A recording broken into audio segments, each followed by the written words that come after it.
চলতি বছরের ফেব্রুয়ারি ও মার্চে টাঙ্গাইলের বিভিন্ন এলাকা থেকে উদ্ধার করা হয় ৩টি মরদেহ। তাৎক্ষণিক পরিচয় শনাক্ত না হয় অজ্ঞাত হিসেবে দাফন করা হয় লাশগুলো। সেসব ঘটনায় অজ্ঞাত আসামিদের বিরুদ্ধে মামলা করে পুলিশ। এক পর্যায়ে ৩টি হত্যা মামলারই তদন্ত শুরু করে police bureau of investigation PBI.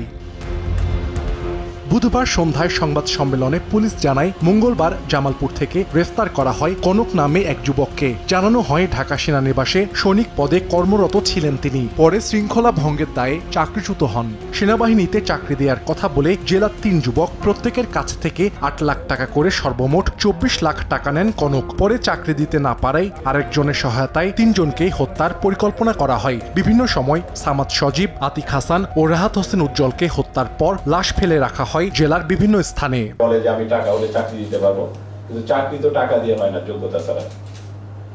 এই যে লোভে পড়ে তারা টাকা দিল, তার সন্তানকে এই প্রতারকের হাতে তুলে দিল, তার অর্থনৈতিকভাবে ক্ষতিগ্রস্ত হল এবং সবচেয়ে বড় ক্ষতি যেটা হলো তাদের সন্তানরা মারা গেলেন। নগদের কাছে সব গ্রাহকই প্রিয়, তাই তো সারা দেশে ক্যাশ আউট চার্জ সবচেয়ে কম।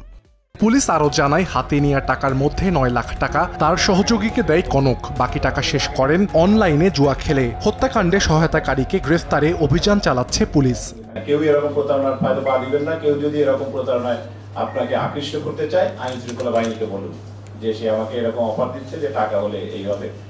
আগে আমাদের বলুন, আমরা আইনগত ব্যবস্থা নেব। জেলার অতিরিক্ত সিনিয়র জুডিশিয়াল ম্যাজিস্ট্রেট মিনহাজউদ্দিন ফরাজির আদালতে সবকটি হত্যাকাণ্ডে জড়িত থাকার বিষয়ে স্বীকারোক্তিমূলক জবানবন্দি দিয়েছেন কনক বলে জানিয়েছে পুলিশ। পরে কারাগারে পাঠানো হয় জেলার ধনবাড়ী উপজেলার মুসুদ্দি দক্ষিণ পাড়ার তালেব আলীর ছেলে কনককে। সময় সংবাদ, টাঙ্গাইল।